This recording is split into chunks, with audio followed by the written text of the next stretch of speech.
Shorter intro this time. Welcome to Hoystory on Air, Season 2, Episode 27. This is Sunday, July 12th, 2026. It's going to be a short show. Today's show is bad journalism. First example here is from this What's Matter. I'm not sure if this is a newsletter they send out, but they post it on their website. This is from CalMatters. Can California protect its own gun control laws? Then it has a picture of a Glock. And then we're asked a question. California Democrats are used to defending gun control measures against lawsuits by Second Amendment advocates like the California Rifle and Pistol Association. Now the state is facing a lawsuit from the Trump administration targeting a new law restricting sales of Glock semi-automatic handguns. Since July 1st, the state has prohibited the sale of Glock handguns and various off-brand imitators that can be converted to fully automatic guns, which are already illegal under state and federal law, with some exceptions, probably law enforcement, after inserting a converter into the gun. This is a curious way and to describe the curtailment of Second Amendment rights that have been happening in California for decades. Frankly, it started with Ronald Reagan. But can they defend their gun laws? Really, that's what we're going with. We're going with can they defend their gun laws, not how long can they continue to infringe on the Second Amendment rights of their citizens. I tried to put this in a different context. Some of you who are not necessarily Second Amendment supporters could understand.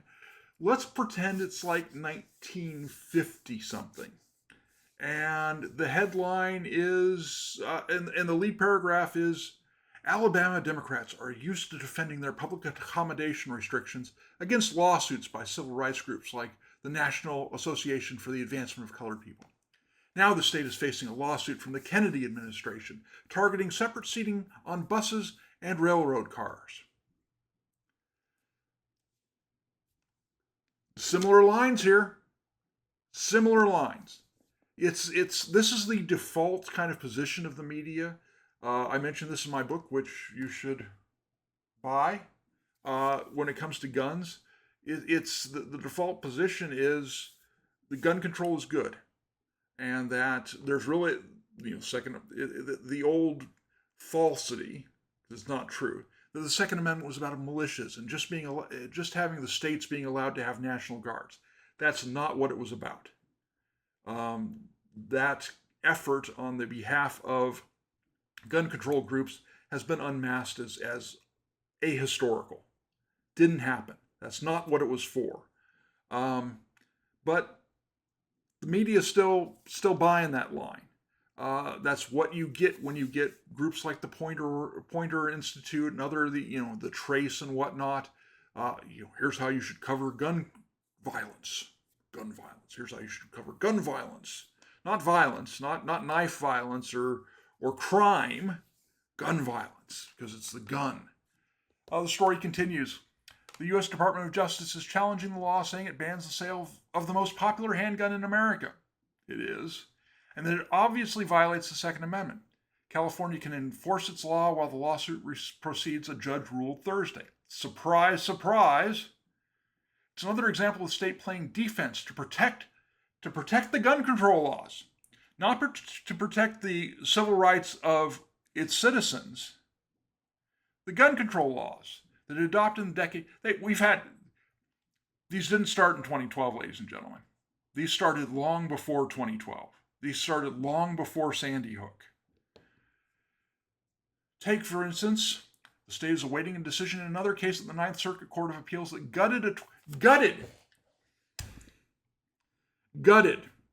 struck down. But, if we're going to want to communicate how you should feel about this, if you're not familiar with the law or familiar with what's going on, we're going to use gutted because, gutting things is bad. 2016 ballot initiative requiring background checks before ammunition purchases. Do you know when the first time any state in the Union, in the history of the Union, had background checks for ammunition purchases? Never until this ballot initiative. A new U.S. Supreme Court decision struck down state laws that prohibit people from carrying concealed firearms in private places, such as stores. No, they're privately owned places. They're not private places. They were private places. You don't walk into private places. You walk into privately owned places. The grocery store is privately owned. The dry cleaners is privately owned. The gas station is privately owned. They aren't private places. Right from the majority, Justice Samuel Alito said a similar law in Hawaii hobbles the right of Americans to carry arms for self-defense as they go about their daily lives. Yes, that was the goal. The goal after they passed this was, okay, you're going to require us to give concealed carry licenses to anyone who wants one and who qualifies. They're not a felon, they're not mentally ill, they're over the age of 21, probably should be 18. If you're going to require us to give, we'll still vet them.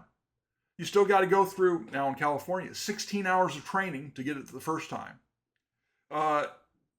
You got to go through training. You got to get your fingerprinted. You got to get background checks. In some counties in California, you got to go see a shrink. Okay? We're going to make you go through all of those hoops. And then California passes these laws, which basically made every place off limits. You couldn't go about, California tried the same thing. They were struck down on a little technicality in the Ninth Circuit before the Supreme Court took it up. But the goal in California was, okay, we'll give you a concealed carry license. We'll make you go through all these hoops, but we'll make sure you really can't carry it anywhere. Certainly nowhere where you need protection. And just last week, the High Court agreed to hear an Illinois case that could overturn California's assault weapons ban. Yeah, and it limits the sale of more than just AR-15 style rifles. It limits the sale of a lot of rifles. There are a lot. I can remember I went to a gun store in Washington State a few years back just because I wanted to see what free people had. Now, Washington State's a little less free nowadays, but there were all sorts of guns on the walls that even back then I couldn't buy. Couldn't buy from them because I can't buy it and take it to California because they're not valid in California. State officials are preparing to protect the new handgun law. Not your Second Amendment rights. They're going to protect the handgun law by arguing it's not a categorical ban on Glocks. Rather, it directs gun makers to redesign firearms so they no longer can be easily modified into machine guns. And then, okay, we're going to, let's quote an expert. Let's find someone who's an expert on this whole thing. We're going to go to Adam Skaggs, Chief Counsel and Vice President at the Giffords Law Center to Prevent Gun Violence. This law addresses the alarming rise in black market conversion devices and homemade machine guns, like the one used in the Wait a second. One was used in the 2022 Sacramento shooting? How'd that happen? Because they were illegal. It was illegal to do it in California, even in 2022. Been illegal for a long time. Whether it's the conversion, the conversion devices, or whether they got one that was actually fully automatic or made one that was actually fully automatic. Those were already illegal in California. So we're going to make things more illegal. So do we quote anyone from the California Rifle and Pistol Association in this story? No, we end with the number of semi-automatic pistols recovered in crimes that were modified into machine guns soared 784% nationwide between 2019 and 2023. Why didn't we quote anyone from the California Rifle and Pistol Association? Second Amendment Foundation? Why didn't we ask any of these people? This is the most one-sided. Again, imagine. Let's go back 70 years. Imagine this is 1950 in Alabama. Would you see anything differently from a newspaper run by a white supremacist, by the local, Kleagle, the Ku Klux Klan? This is not good journalism. This is not seeking out both sides. This is not trying to give a nuanced analysis of the situation. This is propaganda. And CalMatters, they do some good journalism. They do. This isn't one of them. But what do you expect? Bad journalism example number 2 comes to us from New Hampshire Public Radio. This is from Seacoast Online last week. Anne-Marie Timmons of New Hampshire Public Radio says, students drop case against New Hampshire's trans athlete ban. New loose lawsuit may follow. Okay. And then we get to the lead paragraph. The teenage girls who challenged New Hampshire's ban on transgender athletes have dropped their lawsuit against the state in part because the law no longer applies to them, their attorney said Thursday. But the legal fight may not be over. Chris Urchul of GLAD, I don't think that's right. I think it may be 2 A's. Usually it's 2 A's, GLAD, G-L-A-A, Gay and Lesbian Alliance Against Defamation. I think there's 2 A's, but maybe I'm wrong. Said he's hearing from families of transgender students who may want to renew the challenge. I'm weighing strategic options right now. The case has been dropped because one moved down a state and one aged down, I believe is the case. But we also have a picture of these girls. Note, teenage girls. Not trans, they don't even say they're transgender girls. These are boys. They're boys. Okay? But we're playing this game. And look at the picture. We have lawyers and child abusers. I'm sorry. That's what it. I sincerely hope it's not even 10 years from now that we start recognizing this whole transgender teenager craze as child abuse, because that's what it is. I mean, it's if you're 19 years old and you think you're the other gender, you're mentally ill. If you're 18 years old or younger than 18 years old and you think you're the other gender, your parents are mentally ill, or Munchausen by proxy. I'm sorry. You know what? When Iverson Turmel and Parker Terrell filed their lawsuit last year, Turmel was on the Pembroke Academy girls tennis and track teams, and Terrell played on the girls soccer team at Plymouth Regional High School. One's moved down a state, and the other one left the team. Urchel said dropping the case was a difficult decision, but the right one for the girls. And they're not girls, they're boys. Terrell told her legal team that soccer, once the biggest joy in her life, was no longer fun because of the harassment she encountered at games. Again, adults on the sideline, opposed his inclusion on the soccer team, and players on the opposing team refused to high-five her after matches. One opposing team refused to play against the team. Why wouldn't they? It's not girls soccer if there's a boy on the other team. Oh, but he's transgender. Oh, so he's mentally... No.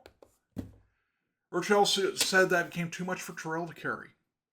Well, the problem isn't the sports. The problem is this really heartbreaking to think about how that compounds on the shoulders of a teenage girl. No, it's a boy. He is a boy. I'm very proud of these 2 young women for fighting and doing so with such grace for as long as they did. They aren't young women. They're young men. We have an obligation to persuade them. Yeah, I've mentioned this before, ladies and gentlemen. And New Hampshire law bars Now we get transgender girls. Now we're gonna we haven't put that transgender modifier on this before, but we'll put it on here now. Ladies and gentlemen, there's a reason why we've got this whole. We refer to this, we refer to mutilating children's bodies and whatnot as gender affirming care, and that's because 20 years ago. A bunch of the gay and lesbian groups, journalism groups, trying to be as inclusive as they could, transgender too, we'll get they're part of us too, went and prepared the ground in newsrooms. They went and prepared the ground at the Associated Press, so it's in the style book. I got a copy of the style book on the shelf behind me. They did this 20 years ago to kind of paint this. To torture the language in such a way that this is what happens. This is the way it could have been we wouldn't refer to them as transgender girls. We'd refer to them as boys who are claiming they're girls. We wouldn't say gender affirming care. We'd say experimental surgery on young people, or something.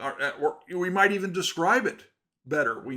It's remove sexual function from young people. But this is where we are today.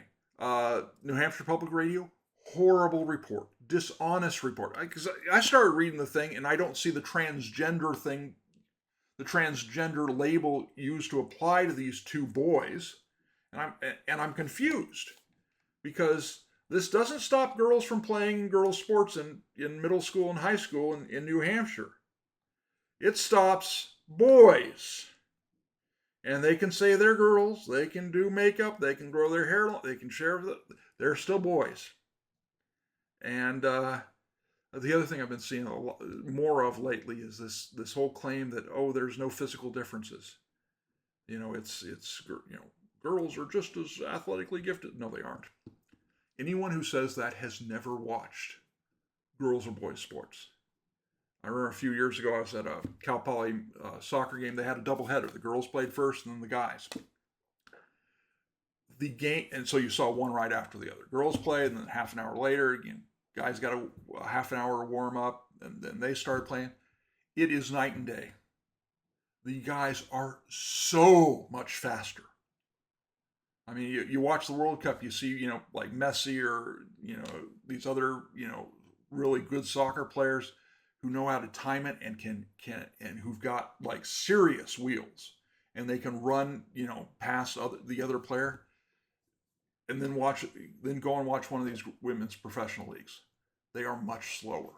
There's a reason why the U.S. World Cup team, women's World Cup team, lost to a bunch of 15-year-old boys several years ago. I think it was 5-2. 15-year-old boys. Yeah, it was a club team. It wasn't AYSO. But playing this game, it's not good journalism. This is better journalism. This is a tweet or a Facebook post from the Boston Herald. 2 transgender girls. Okay, they're boys. We'll still play this game, but at least let's be a little honest about what's happening. Who were the first to challenge President Donald Trump's executive order keeping men out of women's sports, have withdrawn their lawsuit in New Hampshire based on recent U.S. Supreme Court ruling that upheld state bans on transgender athletes in girls' sports and their own personal hardships, their lawyer said. Okay. Just bad journalism. I'm not sure you're going to get much better. That's all I got. Again, short show today. How many minutes did we go? Less than 20. Tell me if you like these shorter ones. I don't, this, we'll see. I got more stuff planned. I recorded 4 shorts earlier today. I'm going to send those out in dribs and drabs over the next 24 hours or so. I got a couple more that I plan on doing. So make sure you're looking at my notes on Substack, or if you're following me on YouTube or Facebook, those are good places. And I put the shorts up on my X/Twitter feed as well. So if you're missing any of those, best place to go probably is either the notes on Substack or the Hoystory YouTube channel, because they're really easy to find there. That's all I got for you today. Thanks for joining me. Tell your friends about it, and buy my book.